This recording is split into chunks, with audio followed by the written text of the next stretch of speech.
سبحان الله والحمد لله ولا إله إلا الله والله أكبر.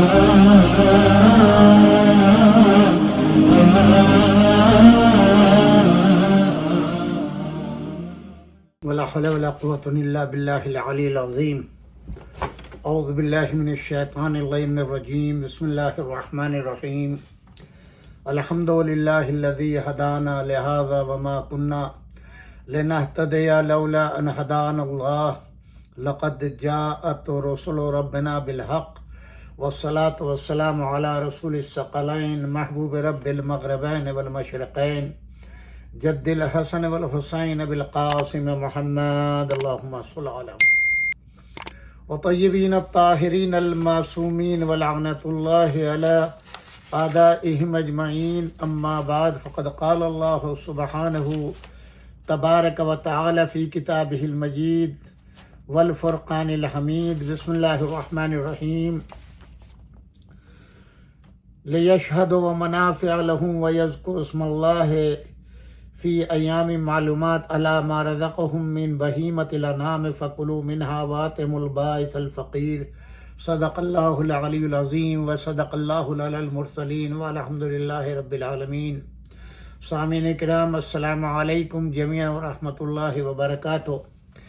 آج ماہ ذی الحجہ کی 13 تاریخ ہے، جمعرات کا دن ہے، اور ہمارا یہ پروگرام اس ہفتے کا آخری پروگرام حج سے متعلق ہے. گویا چوتھا پروگرام ہے ہمارا یہ، اور انشاءاللہ آئندہ ہفتے جو ہے مکمل پروگرام عید غدیر اور عید مباہلہ کی مناسبت سے ہوگا، اور اس کے بعد کا جو فالوونگ ویک ہوگا انشاءاللہ وہ استقبال ماہ محرم کے عنوان سے ہوگا. تو ہم نے یہ گویا حج کا ہفتہ ختم ہو رہا ہے، اس کے بعد میں غدیر اور مباہلے کا پروگرام ہوگا 4 دن، اور اس کے بعد جو فالو ہوں گی اس کا ویک ہوگا قبل محرم، وہ انشاءاللہ استقبال اضحیٰ کے عنوان سے 4 روزہ پروگرام ہوگا.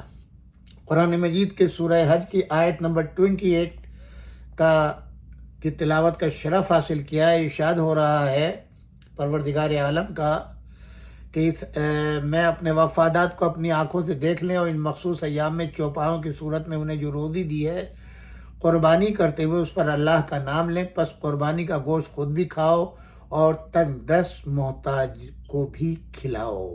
یہاں یہ عرض کرتا چلوں آپ کے خدمت میں کہ حج کے موقع کے اوپر قربانی واجب ہے، رکن ہے حج کا. جو لوگ حج کی سعادت حاصل کر رہے ہیں، ہر سال کرتے ہیں، اور اس سال ماشاءاللہ حج کے لیے گئے ہیں، ان کے لیے قربانی واجب ہے. حج کا ایک حصہ ہے جو کل میدان مینا میں حضرت ابراہیم علیہ السلام نے حضرت اسماعیل کی قربانی کی تھی، اور اللہ نے حضرت اسماعیل کو بچا لیا، جو انشاءاللہ آج کے پروگرام میں عرض کروں گا، اور اس کی جگہ جنت سے دمبا آ گیا. تو اللہ نے حضرت اسماعیل کو بچا لیا اور دمبا قربان ہو گیا. اس سنت کو باقی رکھنے کے لیے اللہ نے ہر مسلمان پر فرض کیا، بالخصوص حجاج کے اوپر، کہ جن کو یہ سعادت مل جائے کہ وہ حج بیت اللہ کریں، تو ایک رکن قربانی کا 10 ذی الحجہ کو اگر 10 کو نہ کر پائیں کسی مجبوری میں تو 11 کو کر سکتے ہیں، 11 کو نہیں کر پائے تو 12 کو کر سکتے ہیں. بقیہ حج کے علاوہ تمام مسلمان جو حج پر نہیں آ سکے ان کے لیے مستحب ہے وہ جہاں کہیں بھی رہتے ہوں، ان کے لیے مستحب ہے. اللہ نے ان کو استطاعت دی ہے تو پوری ایک قربانی کرے، اگر نہیں دی ہے تو چند افراد مل کر کے اس میں جو ہے حصہ ڈال سکتے ہیں اور اس قربانی کو انجام دیں. یہ شعار اسلامی بھی قرار پا گیا، مسلمانوں کی پہچان بھی قرار پا گئی، اور پوری دنیا کے اندر ایک چرچا ہوتا ہے قربانی کا. اور اس میں بھی اللہ نے یہ بات بتلائی ہے کہ یہ فقط یہ نہیں ہے کہ آپ نے جو ہے وہ بکرا کھا لیا کاٹ کر کے، نہیں، بلکہ نہ معلوم کتنے افراد ایسے ہوں گے جن کو گوشت دیکھنا بھی نصیب نہیں ہوتا، تو اس پربرکت موقع کے اوپر ان کو بھی گوشت کھانے کو مل جائے۔ لہذا کچھ حصہ اپنے لیے رکھ لو، اور یہ نہیں کہ اپنی فریجیں اور فریزر بھر کے رکھ دو، کچھ تھوڑا بہت حصہ اپنے لیے کہ اپنے بچوں اپنی فیملی کو کھلاؤ، بقیہ سب تقسیم کر دو تاکہ غربا تک، یتیموں تک، بیواؤں مسکینوں تک، ان سب تک پہنچ جائے۔ حج کے لیے یہ پابندی نہیں ہے۔ حج میں یہ ہے کہ آپ کو یہ نہیں سوچنا ہے کہ یہاں تو لاکھوں لاکھ حاجی آئے ہیں اور یہ کاٹ کے ڈال دیں گے تو گرمی ہے، خراب ہوگا، یہ آپ کی ذمہ داری نہیں ہے۔ آپ کو حکم دیا قربانی کا، اگر اس میں سے کچھ آپ پکانے کے لیے لے سکتے ہیں جو ممکن نہیں ہے، وہاں آپ کو پکانا جو ہے، آپ سمجھے کہ نہیں، نہ وہ اب انتظامات ہیں، تو آپ وہاں کے اوپر جو ہے وہ قربانی کر دیں اور چھوڑ دیں، اپنے ہاتھوں سے قربانی کریں، ختم، یا کسی دوسرے کے ذریعے سے قربانی کروائیں وہاں، مگر حدود منا کے اندر، منا کے باہر آپ نہیں کر سکتے۔ حاجیوں کے لیے ضروری ہے کہ منا کے اندر قربانی کریں۔ اگر منا میں نہیں کر سکتے تو اب ہمارے مراجع اعظام نے اجازت دی ہے اس بات کی، اگر منا میں قربانی ممکن نہیں ہے آپ کے لیے کرنا، تو پھر آپ کہیں پر بھی جہاں آپ کو یقین ہو جائے کہ قربانی، اس لیے کہ قربانی اٹیچ ہے، جب تک قربانی نہیں ہوگی آپ احرام سے باہر نہیں آئیں گے، یعنی آپ کے بال نہیں کٹیں گے، حلق تقسیم نہیں ہوگا۔ تو آپ چاہے عراق میں کرا سکتے ہیں، ایران میں کرا سکتے ہیں، انڈیا پاکستان میں کہیں پر بھی آپ کرا سکتے ہیں، یہ مراجع نے اجازت دی ہے۔ اور لیکن پہلی چیز یہ ہے کہ آپ کوشش صحیح جدوجہد وہیں مکے میں کریں۔ اگر حدود منا کے اندر کرنے کو آپ کو مل گیا تو خوب، اگر نہیں ہے تو پھر اس کے بعد آپ کہیں پر بھی کرا دیں، اور آپ کو یقین ہو جائے کہ آپ کو اطلاع مل جائے کہ آپ کی قربانی کر دی گئی آپ کی جانب سے، تب آپ مجاز ہوں گے کہ اب آپ بال کٹوا لیں۔ پہلے رمی ہوگی، یعنی پتھر ماریں گے بڑے شیطان کو، اس کے بعد قربانی، اور اس کے بعد یعنی آپ جہاں پر بھی قربانی کر رہے ہیں باہر، منا کے باہر، اگر منا میں امکان نہیں ہے تو آپ پہلے پتھر مار کے ان کو بتائیں کہ ہم نے پتھر مار دیے ہیں، تاکہ وہ قربانی کریں، وہ قربانی کر کے آپ کو بتائیں کہ ہم نے آپ کی طرف سے قربانی کر دی ہے، اب آپ بال کٹا کے احرام سے باہر آ جائیں گے۔ اور آپ کا یہ حج جو ہے، یہاں پر قربانی کو احرام سے باہر آئے، حج مکمل نہیں ہوا ہے، احرام سے جو حج کا احرام آپ نے 8 ذی الحجہ کو باندھا تھا اس سے باہر آئے، اب اس کے بعد میں پھر آپ جا کر کے خانہ کعبہ میں وہاں پر جا کر کے آپ طواف کریں گے، 2 رکعت نماز مقام ابراہیم پہ پڑھیں گے، اس کے بعد سعی کریں گے تو یہ حج مکمل ہوگا۔ صرف ایک طواف جس کو ہمارے یہاں طواف النساء کہا جاتا ہے وہ واجب آپ کے ذمہ رہے گا، جب تک وہ نہیں ہوگا مکہ نہیں چھوڑ سکتے، یہ یاد رکھیے گا۔ تو اب یہاں آج کچھ پہلو آپ کی خدمت میں خیال فرمایا آپ نے، وہ عرض کرتا چلوں جو بہت ہی ضروری ہیں کہ اس حج کے فوائد کتنے ہیں، منافع کتنے ہیں۔ پروردگار عالم نے اس آیت میں فرمایا وَاذْكُرُوا اللَّهَ فِي أَيَّامٍ مَعْدُودَاتٍ، یہاں پر گویا ایک دن نہیں، وہ ایام جو معین کر دیے گئے ہیں ان کے درمیان میں جو ہے اللہ کو یاد کرو۔ سورہ بقرہ کی آیت نمبر 203 جب آپ پڑھیں گے تو آپ کو یہ پورا کا پوری تفصیل مل جائے گی، یعنی ایام معدودات ایک ہی ہیں یا جدا جدا، اس مسئلے میں اختلاف پایا تھے، روایت بھی مختلف وارد ہوئے ہیں۔ یہاں پر مراد یہ ہے کہ ماہ ذی الحجہ کے پہلے 10 دن ہے، اور ایام معدودات سے 11، 12 اور 13 ذی الحجہ ایام تشریق جن کو کہا جاتا ہے مراد، یعنی نورانی اور دلوں کی روشنی بخشنے والا۔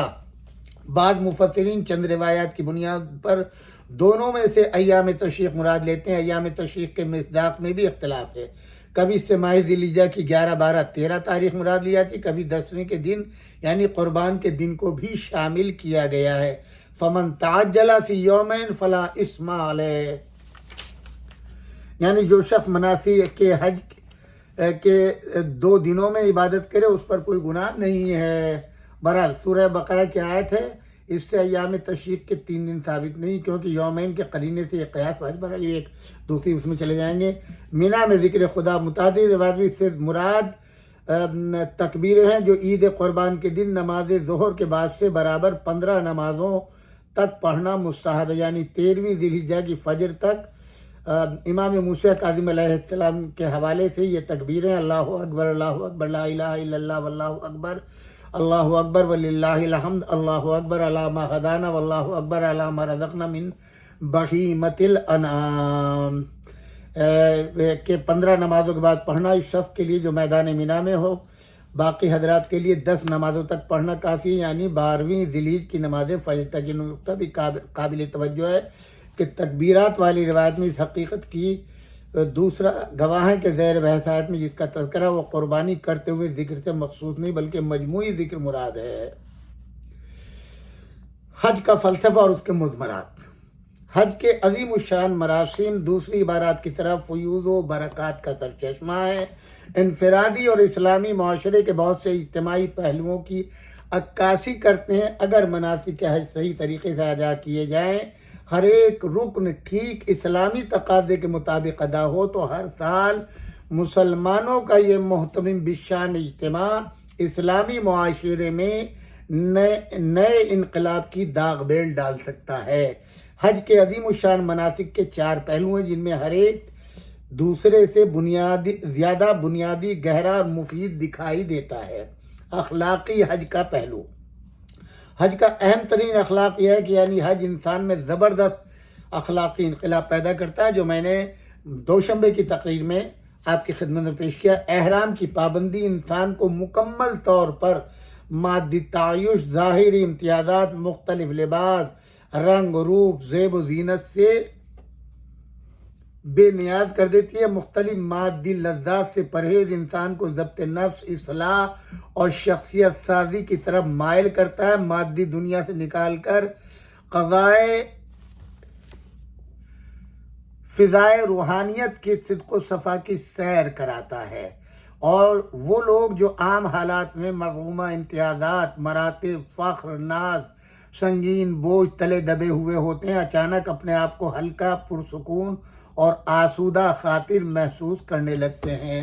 یعنی جو میں دوشنبے کی تقریر میں بتا چکا ہوں کہ انسان مختلف لباس، مختلف انداز اور اس سے رہتا ہے، کوئی ملنے کے لیے آتا ہے تو وہ جاؤ حشم، اکڑ، گردن میں سریا پڑا ہوا، سینہ تانے ہوئے کہ جیسا کوئی رئیس نہیں ہے، مجھ سے جیسا صاحب قدرت کوئی نہیں ہے، لوگ میری شان کو پہچانے اور دیکھنے والے بھی دنگ رہ جاتے ہیں۔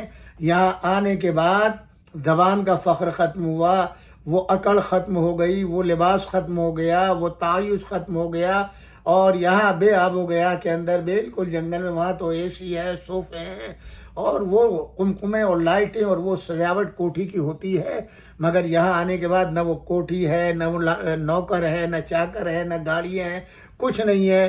ایک 2 چادریں پہنے ہوئے، سب میں کوئی نہیں پہچانتا کہ آپ کون ہیں سوائے اللہ کے کہ یہ میرا بندہ ہے، میرے عشق میں میرے گھر کی زیارت کرنے آیا ہے۔ سب چیزیں، آپ کا نام و نمود، ہر چیز ختم ہو گئی، صرف اللہ کے ایک بندے رہ گئے۔ اسی طریقے سے جیسے موت کے بعد میں نام مٹ جاتا ہے، حج میں بھی آپ کا نام مٹ گیا، اب ایک شرف آپ کو مل گیا، آپ حاجی ہو گئے، اللہ سے آپ قریب ہو گئے۔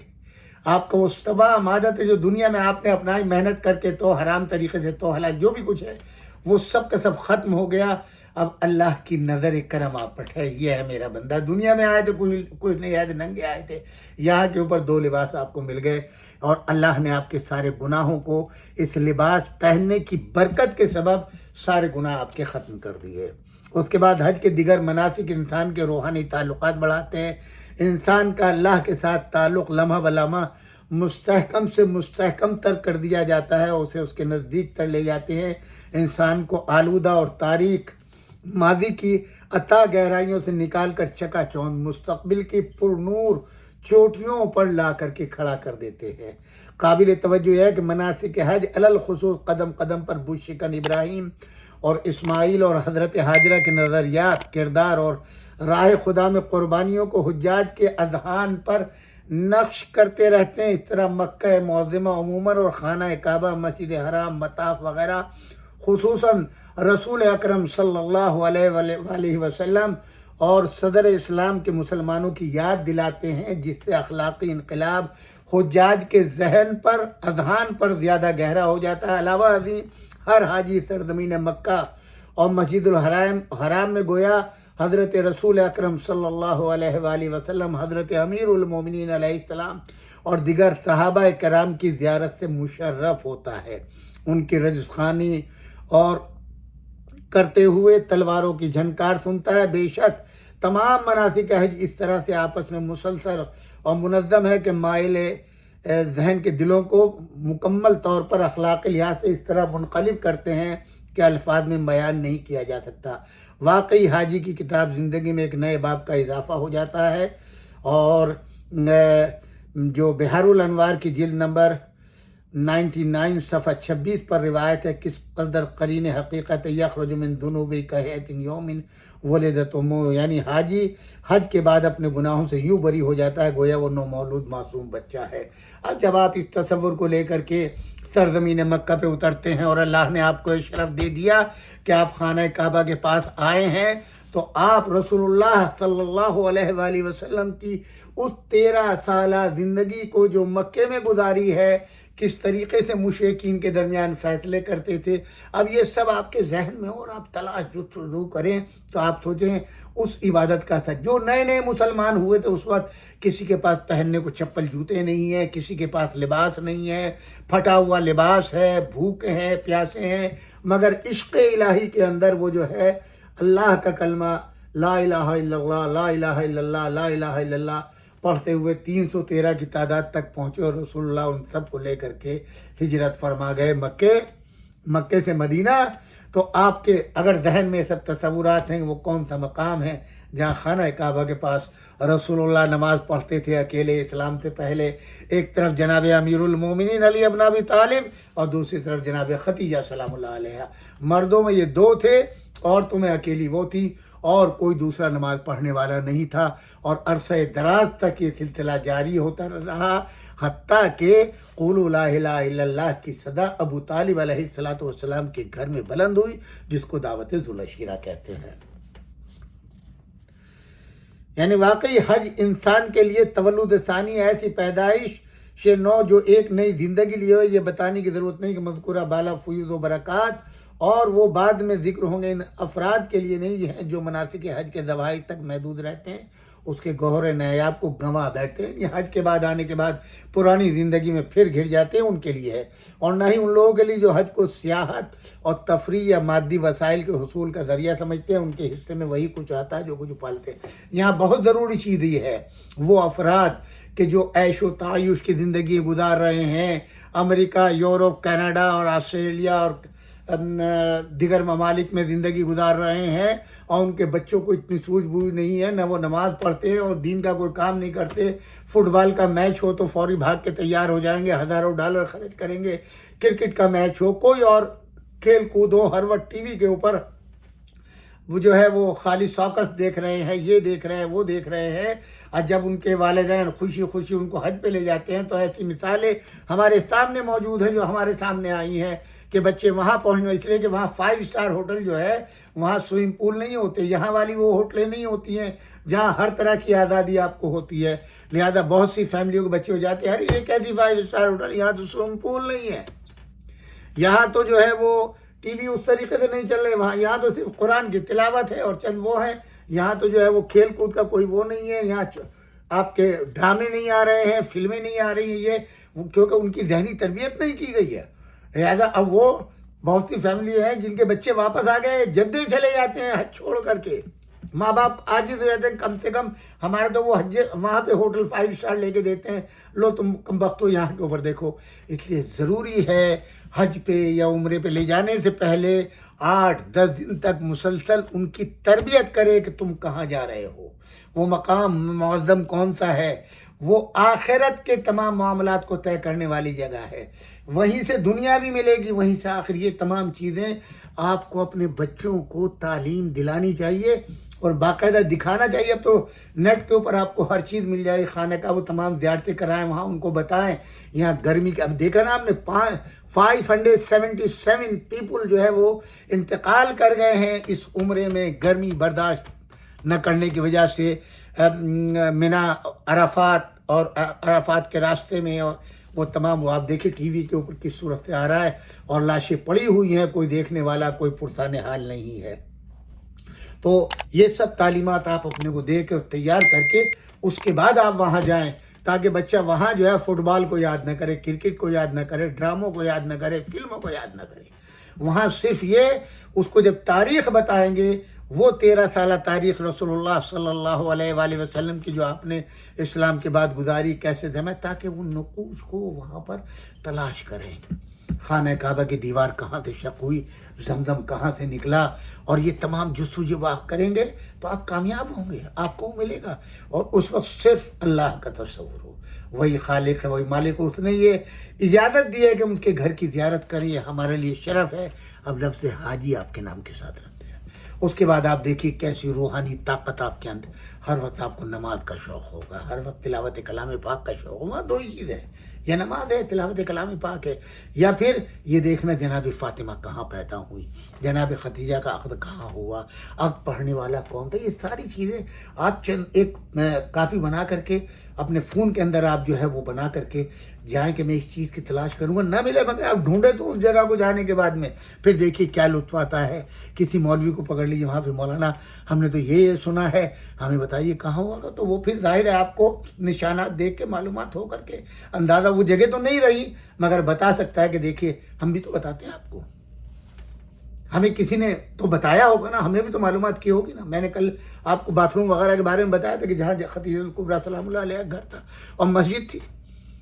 تو یہ بھی ایک تبلیغ ہے، دوسروں کو پتہ چل. دیکھیے یہاں پر یہ تھا، یہاں پر یہ تھا، یہاں پر یہ تھا، یہاں پر یہ تھا، یہاں پہ شیخ ابی طالب تھی، یہاں کے اوپر رسول اللہ پتھر تک اپنے پیٹ کے اوپر باندھے.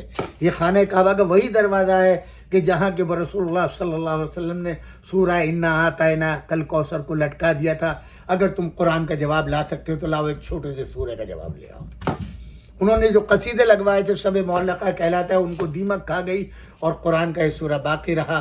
اور جناب رسول خدا نے حضرت ابو طالب سے کہا چچا جائیے مشرکین مکہ کو کہہ دیجئے کہ تمہارا جو کلام تھا وہ دیمک کھا گئی اور میرا اللہ کا کلام باقی آئے. وہ کھولا جو خانہ کعبہ کے دروازے پہ لگایا گیا تھا، وہ سارے قصیدے ختم ہو گئے اور اللہ کا نام جو ہے وہ باقی ہے. سورہ کوثر وہاں جو لٹکا ہوا ہے، تو انہیں یہ جو معاہدہ ہوا تھا اسی کے بعد جو ہے وہ بندشیں ختم ہوئی اور شہب جناب ابی طالب سے جناب امیر رسول خدا صلی اللہ علیہ وسلم اور بنی ہاشم سب کے ساتھ آزاد ہوئے اور وہ مسلمان آزاد ہوئے جو قید کر دیے گئے تھے. تو یہ تمام تاریخی چیزیں آپ کو معلوم ہونا چاہیے، یہ آپ کا ورثہ ہے، آپ کو پتہ ہونا چاہیے کون کون افراد تھے جنہوں نے اس وقت قربانیاں دی تھی، وہ کون لوگ تھے جو بھوکے پیاسے رہے اور رسول اللہ کا ساتھ نہیں چھوڑا. یہ آپ کو اسلام کا پہلا شہید کون ہے آپ کو معلوم ہونا چاہیے. جناب عمار یاسر کے ماں باپ پہلے شہید ہیں جو مکے کے اندر شہید کیے گئے. پھر آپ کو خانہ کعبہ کے ہی برابر میں وہ جگہ بھی ملے گی جہاں یہ مشرکین اپنے ہی خون کو، اپنی ہی بیٹیوں کو زندہ درگور کر دیا کرتے تھے.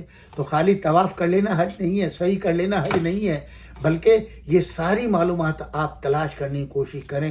جب نہ ملے کہ افسوس ہم نے بہت ڈھونڈا، وہ چیزیں ہم نے، کچھ چیزیں مل جائیں گی آپ کو، کم سے کم وہ زمین تو مل جائے گی دیکھنے کے لیے. گو 5 اسٹار ہوٹلیں بن گئی ہیں، سب کچھ ہو گیا ہے، صفے بن گئی ہیں، وہاں کے اوپر پتھر لگے ہوئے ہیں سب کے سب، لیکن آئیڈیے سے، اندازے سے سب چیزیں آپ کو جو ہے جاننے کو مل جائیں گی. سب سے بڑی چیز یہ ہے کہ حج کا عظیم سیاسی پہلو کیا ہے.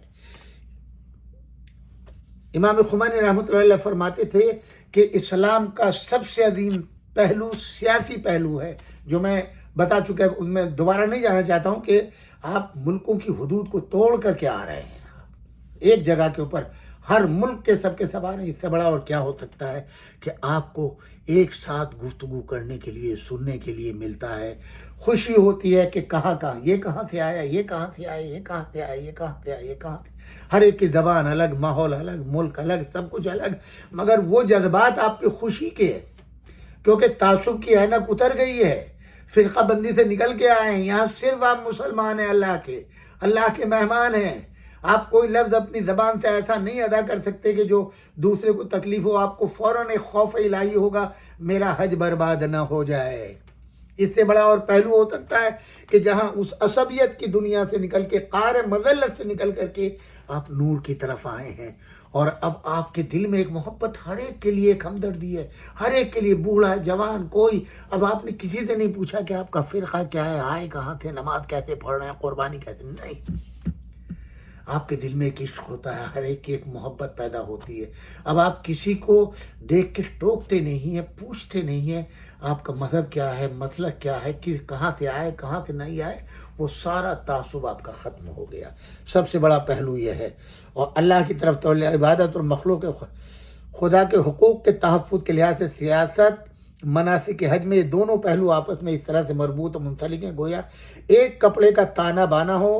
حج مسلمانوں کی منتشر صفوں کو منظم کرنے کا، مسلمانوں میں نسلی امتیاز، علاقائی عصبیت، قومی تفاخر کے خاتمے کا بہترین عامل ہونے کے ساتھ ساتھ دشمنوں سے مقابلے کا بھی بہترین ذریعہ ہے۔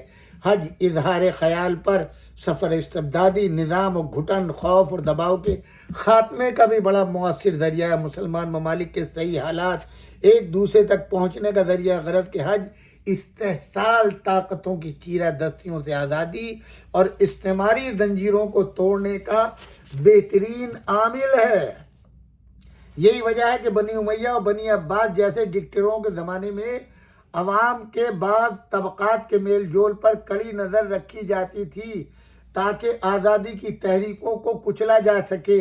اس وقت ان کے ملاپ، سیاسی روابط اور صلاح و مشورے کا واحد ذریعہ حج تھا۔ نہج البلاغہ کلمات حصار نمبر 252 میں جناب امیر نے حج کو الحج تقویت الدین، مناسک حج دین مقدس اسلام کی تقویت و استحکام کا سبب قرار دیا ہے۔ امیر المومنین علی ابن ابی طالب علیہ السلام نے، ایک غیر مسلم سیاستدان نے ایسے ہی نہیں کہا کہ افسوس کہ مسلمانوں نے حج کے فلسفے کو نہ سمجھا، لیکن ان کے دشمن سمجھ گئے۔ روایات میں حج کو ضعیف اور کمزور مسلمانوں کا جہاد قرار دیا گیا، ایسا جہاد کہ ساری دنیا کے ضعیف کمزور عورتیں ایک جگہ جمع ہو کر امت مسلمہ کی عظمت و سطوت کا مظاہرہ کرتے ہیں۔ خانہ خدا کے چاروں طرف نماز کی صفیں باندھ کر ایک آواز ہو کر جب نعرہ تکبیر بلند کرتے ہیں تو دشمنوں کے دل دہل جاتے ہیں۔ اس کا ثقافتی پہلو یہ ہے کہ حج کے دنوں کو مختلف علاقوں کے لیے ثقافتی افکار و افعال کے بتانے کا بہترین موقع قرار دیا جا سکتا ہے، خصوصاً اس لحاظ سے کہ حج کا عظیم الشان اجتماع دنیا بھر کے مسلمانوں کے مختلف طبقات کا اجتماع ہے، کیونکہ خانہ خدا کی زیارت کے لیے آنے والے افراد کے انتخاب میں کوئی انسان ساختہ طریقہ کار فرما نہیں، بلکہ صرف خدا کے حکم کے تحت مختلف علاقوں، خاندانوں، زبانوں، ملکوں کے لوگ ایک جگہ پر جمع ہو جاتے ہیں۔ یہی وجہ ہے کہ اسلامی روایات میں حج رسول اللہ صلی اللہ علیہ وآلہ وسلم کے فرمودات اور آثار کے دنیا اسلام میں نشر و اشاعت کا بہترین ذریعہ ہے۔ وسائل الشیعہ جلد نمبر 8 صفحہ 9 پر ایک روایت ہے کہ امام صادق کے خاص صحابی جو بہت صاحب علم بھی تھے اور ان کا نام ہشام ابن حاکم، نے ایک دن امام سے حج کے فلسفے کے بارے میں سوال کیا تو آپ نے فرمایا ان اللہ خلق الخلق وامرهم بما يكون من امر الطاعة في الدين ومصلحتهم في امر الدنيا هم فجعل فيه الاجتماع من الشرق والغرب وليتعارفوا ولينظروا كل قوم من التجارات من بلد الى بلد ولا تعرف آثار رسول اللہ صلی اللہ علیہ وآلہ وسلم و تعرف اخبار و یذکروا ولا ینسى۔ اللہ نے بندوں کو پیدا کیا ہے، آپ نے ان کے دینی اور دنیاوی مفاد میں احکام جاری فرمائے، من جملہ ان احکام کے مشرق مغرب کے لوگوں پر مشتمل ایک اجتماع و مناسک حج کا بھی حکم دیا تاکہ لوگ ایک دوسرے سے شناسا ہوں، تجارتی ساز و سامان ایک شہر سے دوسرے شہر میں منتقل کیا جا سکے۔ نیز اس طرح آپ کی تعلیمات کی بھی اشاعت و لوگ ان تعلیمات کو اپنے دلوں میں جگہ دیں، انہیں کبھی فراموش نہ کریں۔ یہی وجہ ہے کہ جابروں اور عامروں کے عہد حکومت میں جبکہ احکامات قرآن و سنت کی نشر و اشاعت کی اجازت نہیں ہوا کرتی تھی، مسلمان عوام حج کے موقع سے فائدہ اٹھاتے ہوئے ائمہ طاہرین اور بزرگ علماء کی بارگاہ میں حاضر ہو کر اپنے مسائل کا حل تلاش کرتے تھے۔ نیز حج کے اجتماع کو مسلمانوں کے عظیم ثقافتی سیمینار میں بھی تبدیل کیا جا سکتا ہے۔ عالم اسلام کے تمام علماء جو مکے میں موجود ہوں ایک دوسرے کے سامنے اپنے خیالات، تجربات و تجاویز پیش کر سکتے ہیں۔ مسلمانوں کی بڑی بد نصیبی یہ ہے کہ مسلمانوں کی جغرافیائی سرحدیں ان کو ثقافتی طور پر محدود کر دیتی ہیں، اور ہر ملک کے مسلمان صرف اپنے ہی بارے میں سوچ بچار کرتے ہوئے نظر آتے ہیں۔ ایسے میں وسیع تر اسلامی معاشرہ ٹکڑے ٹکڑے ہو کر تقریباً ناپید ہو جاتا۔ اس صورت میں حج بے شک اس بد نصیبی کی تاریک رات میں خوش نصیبی کا مہر درخشاں ہے۔ مذکورہ بالا روایت کے اگلے حصے میں امام صادق نے کیا عمدہ بات فرمائے، وَلَوْ كَانَ كُلَّ قَوْمٍ إِنَّمَا يَتَكَلَّمُونَ عَلَى بِلَادٍ وَمَا فِيهَا هَلَكُوا وَخَرَبَتِ الْبِلَادُ وَسَقَطَ الْجَلْ وَالْأَرْبَاحُ وَعُمِيَتِ الْأَخْبَارُ۔ اگر قوم اپنے ہی ملک اور شہر کی بات کرے اور صرف اپنے مسائل پر سوچ بچار کرے تو سب کے سب برباد ہو جائیں گے، ان کے ملک تباہ و برباد ہو جائیں گے، ان کے مفادات تباہ ہوں گے اور حقائق پس پردہ چلے جائیں گے۔ اس کے بعد میں اور بھی موضوعات تھے جو میں آپ کی خدمت میں عرض کرتا، اب دامن وقت میں اتنی گنجائش نہیں ہے، لہذا میں آخر کلام میں قربانی کے سلسلے میں نے چونکہ وعدہ کیا تھا تو میں آپ کی خدمت میں وہ عرض کرتا چلوں۔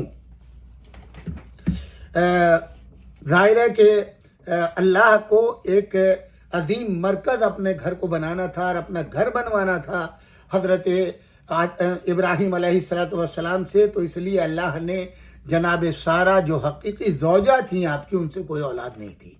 جناب ہاجرہ مصر کے بادشاہ کی بیٹی تھی جو کنیزی میں خدمت کے لیے ملی تھی، جب جناب سارہ سے کوئی اولاد نہیں ہوئی اور ضعیف ہو گئی، قرآن میں اس کا تذکرہ ملے گا۔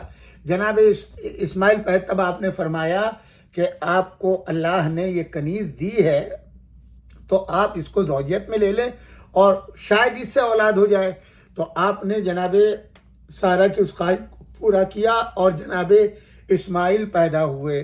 جب حضرت اسماعیل پیدا ہوئے تو یہاں یہ بتاتا چلوں کہ جناب سارہ کا جو مہر تھا وہ یہ تھا کہ میری خوشی، آپ مجھے کبھی ناراض نہیں کریں گے، لہذا اللہ نے ان کو القاء کیا۔ انہوں نے کہا کہ ان ماں بیٹوں کو دونوں کو آپ یہاں سے شام سے دور، وہ شام کا علاقہ کہلاتا تھا، پورا فلسطین یہ پورا شام تک کہلاتا تھا اس زمانے میں، ان کو دور چھوڑ کے آئے۔ وہ آپ ان کو لے کر کے انہوں نے کہا تھا کہ ایسی جگہ جو روایات میں نے پڑھی ہیں، جو تاریخ پڑھی ہے، ایسی جگہ چھوڑ کے آئیں جہاں پانی نہ ہو، گھاس نہ ہو، آبادی نہ ہو۔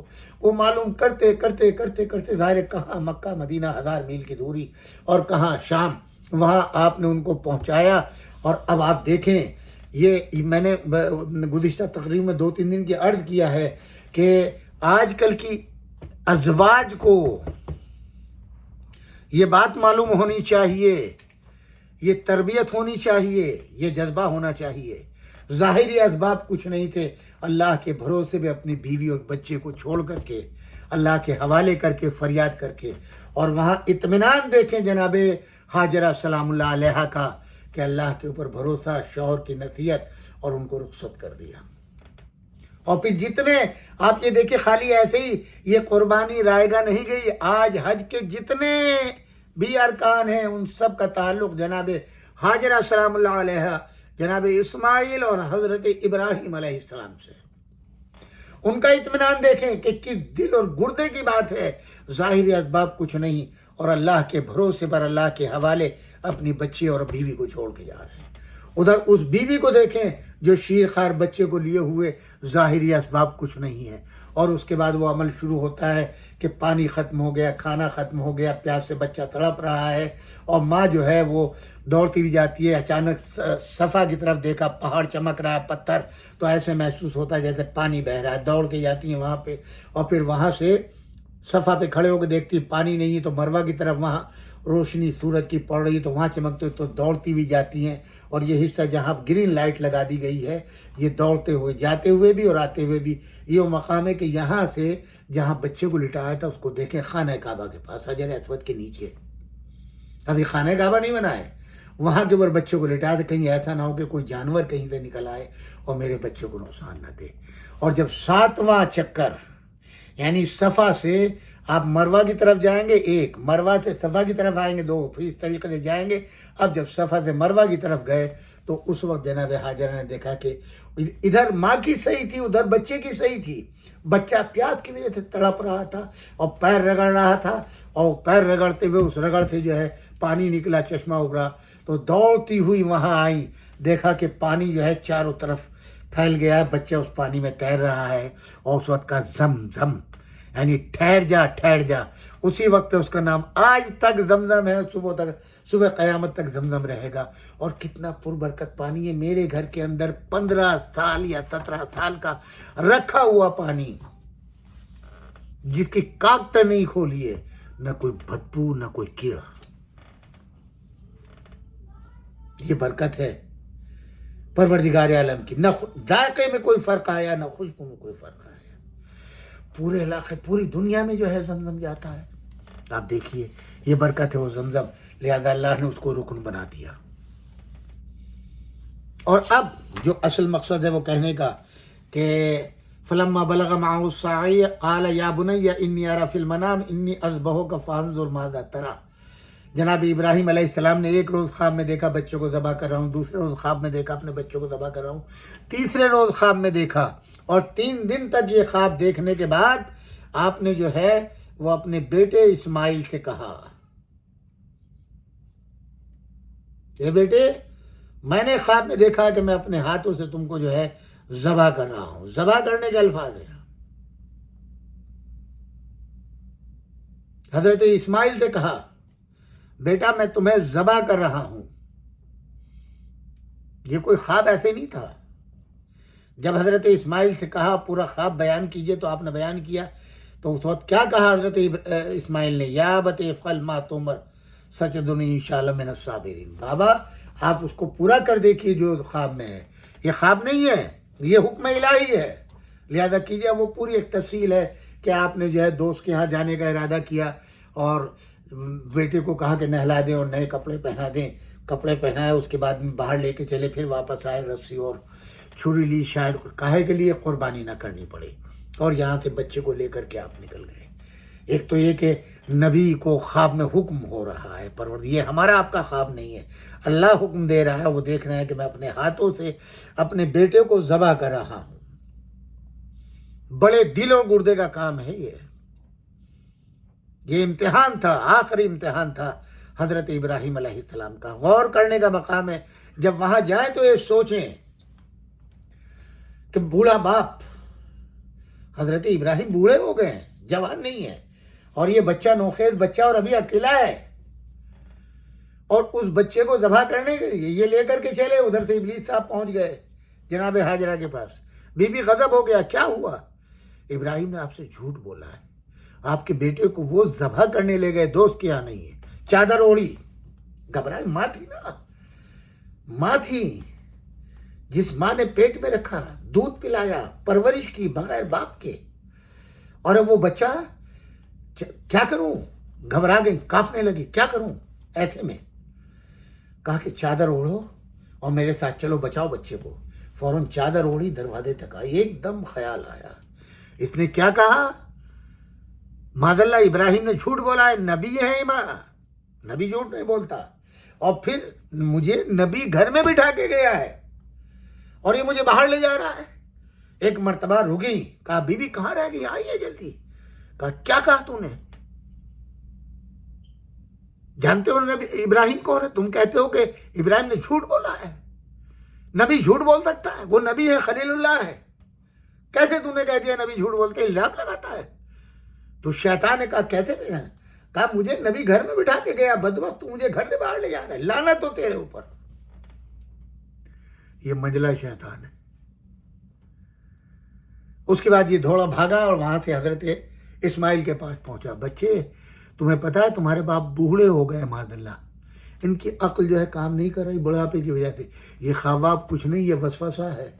کہیں کوئی اپنی اولاد کو تمہاری ایک مرتبہ دیکھا، تاکہ کوئی سننے کو گوارا ہوگا. باپ بعد میں ہے، پہلے نبی خدا ہے، رسول ہے، اولو العزم پیغمبر ہے، صاحب شریعت ہے. کوئی اس سے الزام لگا سکتا ہے؟ وہ ملعون ہے جو نبی کے اوپر اتہام و الزام اس کے دماغ کے اوپر لگا دے، کسی زمانے کا ہو. چاہے وہ ہمارے نبی صلی اللہ علیہ وسلم پر الزام لگائے یا خلیل اللہ پر الزام لگائے، ملعون تو شیطان ہے۔ بچے کیسے پہچان لیا؟ کہا جو میرے بابا کے دماغ کے اوپر اثر بتا رہا ہے اور خط کہہ رہا ہے اور اس طریقے کے الفاظ استعمال کر رہا ہے، وہ شیطان نہیں تو اور کون ہے؟ ملعون دور ہو جائے یہاں سے۔ یہ چھوٹا صغیرہ، یہ شیطان صغیر ہے، چھوٹا والا، آپ سمجھے کہ نہیں؟ اور اب وہ حضرت ابراہیم علیہ السلام کو جب بچے کو لٹانے جا رہے ہیں تب وہ کہتا ہے ابراہیم یہ تمہارے وسوسے ہیں بڑھاپے کی وجہ سے، یہ کوئی وحی یا کوئی خواب یا کوئی اللہ کا حکم نہیں ہے، تمہیں اس بڑھاپے میں اپنے بیٹے کو قتل کر رہے ہو، تمہارے دماغ پہ اثر ہو گیا۔ فوراً کہا لعنت ہو تیرے کے اوپر، نبی کو خواب کے اندر وحی ہوتی ہے یا الہام ہوتا ہے اور تو بدبخت میرے دماغ کے اوپر مجھے بڑھاپے کی بیماری بتا رہا ہے۔ ملعون دور ہو جا مجھ سے، یہ شیطان کبیر ہے۔ اب دیکھیں 1400 سال پہلے، 1400 ہزاروں سال پہلے، ہمارے نبی کی ولادت سے ہزاروں سال پہلے یہ واقعہ ہوا، اور اس وقت سے جو لعنت شروع ہوئی ہے ابلیس کے اوپر آج تک اور آج سے صبح قیامت تک رکن ہے۔ تینوں حاجیوں کو، ایک کو 3 دن، بڑے شیطان کو 3 دن 10 11 12 اور بقیہ 2 شیطانوں کو جو ہے وہ دونوں دن یعنی 11 اور 12 کو پتھر مارنا واجب ہے، رکن حج ہے۔ آپ نہیں ماریں گے، اب تو خیر بڑے اچھے انتظامات ہو گئے، راستے بدل دیے اور 3-4 راستے الگ الگ کر کے جو ہے اس کو اتنا بڑا کر دیا ہے، ورنہ پہلے تو معلوم ہوا کہ ہزاروں آدمی جو تھے وہ کچل کے مر جاتے تھے، وہ رش ہوتا تھا، وہ ہوتا تھا جس کی اللہ کی پناہ، ہم بھی خود اس رش میں ایک بار پھنس چکے ہیں۔ ہر سال 500 700 1000 تو ہر سال مرتے تھے، وہاں جمرات کہتے ہیں اس مقام کو، وہاں کے اوپر۔ اچھا صاحب، اب یہ تاریخ کہتی ہے، اب ذرا سوچنے کی بات یہ ہے کہ حضرت ابراہیم علیہ السلام نے اپنے بیٹے کو، قرآن کے الفاظ کو دیکھیں، قربانی کرنے کے لیے لٹا دیا، اپنے بیٹے کو زمین پر لٹا دیا۔ بابا میرے ہاتھ پیر رسی سے باندھ دے، وہ بھی باندھ دیے۔ بابا اپنی آنکھوں میں پٹی باندھ دے، کیوں بیٹا؟ کہا کہ کہیں ایسا نہ ہو جب میرے گلے پہ آج چھری چلائیں تو آپ کے ہاتھ کانپنے نہ پائیں، میرا اور آپ کا جو رشتہ ہے وہ بیچ میں حائل نہ ہو جائے۔ یہ اللہ کا حکم ہے آپ کو بیٹے کو قربان کرنے کا، جب آپ مجھے ذبح کریں گے تو میرا گرم گرم خون آپ کے ہاتھ پہ لگے گا، تو کہیں آپ کے ہاتھوں میں راشا نہ ہو جائے۔ یعنی اس نیت کے اندر، اس عمل کے اندر وہ بالکل رشتہ نہیں چاہتے تھے، خالصتاً لوجہ اللہ قربان کرنا چاہتے تھے۔ قرآن کہتا ہے فلما اسلم ولہ الجبین ونادیناہ، حضرت ابراہیم نے کہا کہ میں نے جو ہے اس عمل کو انجام دیا، زمین کے اوپر آپ کی زمین کو جو ہے یعنی آپ کی گردن کو لٹا دیا، وَنَادَيْنَا إِنَّا يَا إِبْرَاهِيمُ قَدْ صَدَّقْتَ الرُّؤْيَا۔ اچھا اب یہاں پر واقعہ یہ ہے کہ جس وقت چھری گردن پہ رکھ دی، آنکھوں پہ پٹی باندھ لی، گردن پہ اسماعیل کی چھری رکھ دی، تو اس وقت جو ہے ملکوت سماوات میں کوہرام برپا ہو گیا، تمام انبیاء میں تلاطم برپا، اور دونوں باپ بیٹے مطمئن، ذبح ہونے والا، ذبح کرنے والا۔ جب ملائکہ میں تلاطم پیدا ہوا تو اس وقت اللہ نے مخلوق سے کہا کون ہے جو آج کی قربانی کو لے۔ یہ ہے اہم نقطہ۔ خالی ایسے ہی نہیں ہے دمبا جنت سے آ گیا، کیا حضرت ابراہیم نے دعا کی تھی؟ کیا حضرت اسماعیل نے دعا کی تھی پروردگار مجھے بچا لے؟ وہ کائنات کا تلاطم، وہ تمام اس وقت کے انبیاء کا تلاطم، وہ اس وقت کائنات کا طیور، وہ سب کے جب دیکھ رہے ہیں کہ ایک شیخ، ایک بوڑھا اپنے بیٹے کو ذبح کر رہا ہے، تو اس وقت اللہ نے جبرائیل کو بھیجا جتنی جلدی ہو جاؤ۔ وہ دمبا لے کر کے آئے، ایک ہاتھ سے اسماعیل کو پکڑ کے چھری کے نیچے سے نکالا، یہاں پوری قوت سے باپ چھری چلا رہا ہے، ایک ہاتھ سے چھری پکڑ کے نکالا اور دوسرے ہاتھ سے دمبے کو نیچے رکھا۔ ابراہیم علیہ السلام نے پوری قوت کے ساتھ چھری چلائی، گرم گرم خون جو ہے وہ ہاتھوں پر لگا، کوئی نہ نیت میں شک ہے، نہ عمل میں شک ہے، نہ کوئی وہ ہے، خوشی خوشی چھری چل گئی، خون بھی آ گیا۔ اور اب ہوتا کیا ہے، ایک مرتبہ آنکھوں سے پٹی اٹھائی، خلیل تھے نا، اٹھائی تو دیکھا کیا، دمبا ہے اور بچہ برابر میں کھڑا ہے. ہاں یہ کیا ہوا؟ حضرت ابراہیم پریشان ہوئے. پروردگار کیا میری صداقت میں کوئی کمی تھی؟ میرے ارادے میں کوئی کمی تھی؟ نہیں. کیا جواب آیا؟ وَنَادَيْنَاهُ، وہ ایک دم آواز بلند ہوئی، اِنَّ يَا ابراہیم قَدْ صَدَّقْتَ الرُّؤْيَا، تم نے سچ کر دکھایا اپنے خواب کو. انا کذالک نجزی المحسنین، میں تو وہ ہوں جو احسان کرنے والا ہوں، جزا دینے والا ہوں احسان کی. ان ھذا لہو بلاء المبین، آج کے دن سب سے بڑی مصیبت، سب سے بڑی اور عظیم مصیبت یہ تھی کہ تمہارے ہاتھوں سے تمہارا بیٹا ذبح ہو رہا تھا. وَفَدَيْنَا بِذِبْحٍ عَظِيمٍ، اور آج کی ہم نے فدیہ دلوا دیا اور آج کے اس قربانی کو آپ کی جو ہے ذبح عظیم کے لیے اٹھا کر کے رکھ لیا. تو اس وقت جب کائنات کے اندر کوئی بھی اس وقت اسماعیل کو بچانے کے لیے نہیں آیا، یہ دمبا ایسے ہی نہیں آ گیا، تو اس وقت رسول اللہ کے سامنے، اس لیے کہ اگر اسماعیل ذبح ہو جاتے تھے حضور بھی دنیا میں نہ آتے، حضور نہ آتے تو جناب فاطمہ نہ آتی، جناب فاطمہ نہ آتے تو حسن و حسین علیہ السلام نہ آتے. لہذا اس وقت اپنے نانا سے کہا، نانا آج کی قربانی میرے حوالے کر دیں، مجھے فدیہ اسماعیل قرار دیں، اللہ کی بارگاہ میں سفارش کریں. نبی نے اللہ کے یہاں سفارش کی، میرا فرزند آج کی قربانی کو لینا چاہتا ہے. لہذا اللہ نے قبول کیا اور دمبا یہاں کے اوپر بھیجا گیا، وہاں دمبا ذبح ہو گیا. حسین ابن علی نے اس قربانی کو اپنے سر لے لیا. اور اب حضرت ابراہیم نے جب دمبے کو دیکھا تو ایک مرتبہ رونے لگے، پروردگار یہ کیا ہوا؟ کیا کچھ نہیں، تم نے اپنے خواب کو سچ کر دکھایا. یہاں کے اوپر یہ تھا کہ ذبح کرنے کے لیے حکم تھا، تم نے اپنی ہاتھوں سے چھری چلا دی. یہ نہیں تھا کہ اسماعیل ذبح ہوگا، یہ ہم نے نہیں کہا تھا. ہم نے کہا تھا تم نے ذبح کر دیا اور ہم نے اس قربانی کو بچا لیا.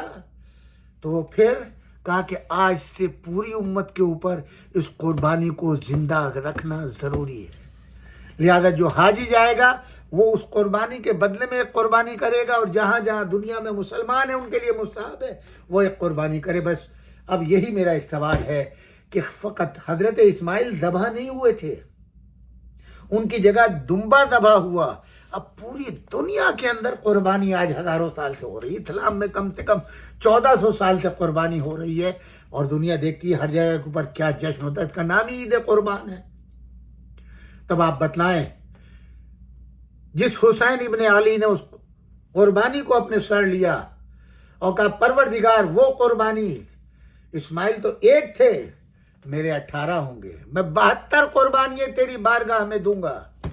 اب مسلمانوں تم بتاؤ، بکرے کی قربانی تو تمہیں یاد رہ گئی جو ہر سال مناتے ہو، اور جس نے اپنی اولاد کو، اپنے ٹکڑوں کو جان کے، اپنے شیرخوار کو، اپنے کڑیل جوان کو، اپنے بھانجوں کو، اپنے بھتیجوں کو، اپنے بھائیوں کو اس اسلام کی خاطر قربان کیا، اس کو بھول گئے؟ وہ تمہیں یاد نہیں آتا؟ اب آپ دیکھیں کتنا فرق، 1 مہینے کا فرق ہے. جب مسلمان عید مناتے ہیں 10 ذی الحجہ، اور جب فرزند رسول کی شہادت کا دن ہے وہ بھی 10 محرم، صرف 1 مہینے کا فرق. اور یہ پورے ذی الحجہ جو ہے وہ بکرے کھاتے رہتے ہیں بدبخت مسلمان، حتیٰ کہ محرم میں بھی کھاتے ہیں، بہت سے سال بھر کھاتے ہیں، اور انہیں حسین کی قربانی یاد نہیں آتی. آج یہ حج کس کی وجہ سے باقی ہے؟ آج عظمت خانہ کعبہ کس کی وجہ سے باقی ہے؟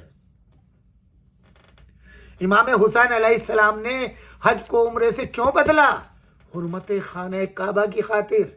آج کعبے کی عظمت، حاجیوں کی عظمت، نمازیوں کی عظمت، روزوں کی عظمت، اللہ اکبر کی عظمت، مساجد کا احترام، نمازیوں حاجیوں کا احترام اگر باقی ہے تو یہ احسان ہے فرزند رسول حضرت حسین ابن علی پر اور ان کی آل. ہمارے لاکھوں درود و کروڑوں درود و سلام ہو حسین ابن علی کی. جب تک قربانی تمہیں یاد نہیں ہوگی تو تمہارا حج بھی بیکار ہے، تمہاری نمازیں بھی بیکار ہیں، تمہاری قربانی بھی بیکار ہے.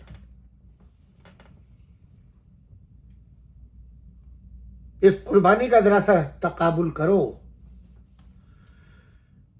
حسین ابن علی نے اقتدار کے لیے گھر نہیں چھوڑا، مال و دولت کے لیے گھر نہیں چھوڑا، اپنے خاندان کی جاؤ حشم کے لیے نہیں چھوڑا. اگر حسین کو اقتدار چاہیے ہوتا تو مدینے سے اپنی ریاست کا قیام کرتے, ولید و مروان کا سر قلم کر دیتے اور اپنی حکومت کا اعلان کر دیتے. لشکر بھی ملتا, طاقت بھی ملتی, اور خود بنی ہاشم موجود تھے, یزید کا سر قلم کر کے لے آتے. مدینے سے بڑا انقلاب کہاں سے آ سکتا تھا؟ اور کھڑے ہو جاتے, کسی میں مجال تھی جو مقابلے پر آ جاتا؟ نہیں. اعلان کر کے میں اصلاح امت کے لیے نکل رہا ہوں, پرچے میں اسلام کی سربلندی کے لیے لگ رہا ہوں, عظمت کعبہ کے لیے نکل رہا ہوں, عظمت قرآن کے لیے لکھ رہا ہوں, قرآن کی بقا کے لیے نکل رہا ہوں, مسلمانوں کی خاطر نکل رہا ہوں.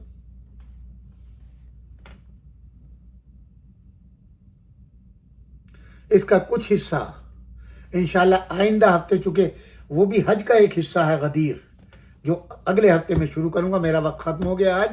اسی کا بچا ہوا حصہ انشاءاللہ ایک 10 منٹ پہلے جو ہوں گے میرے آئندہ دوشنبے کو, تو وہ اسی قربانی کے تعلق سے ہوں گے. پھر وہیں سے میں ظاہر ہے کہ واپسی, حجی سے واپسی ہوگی جب غدیر کا میدان آئے گا.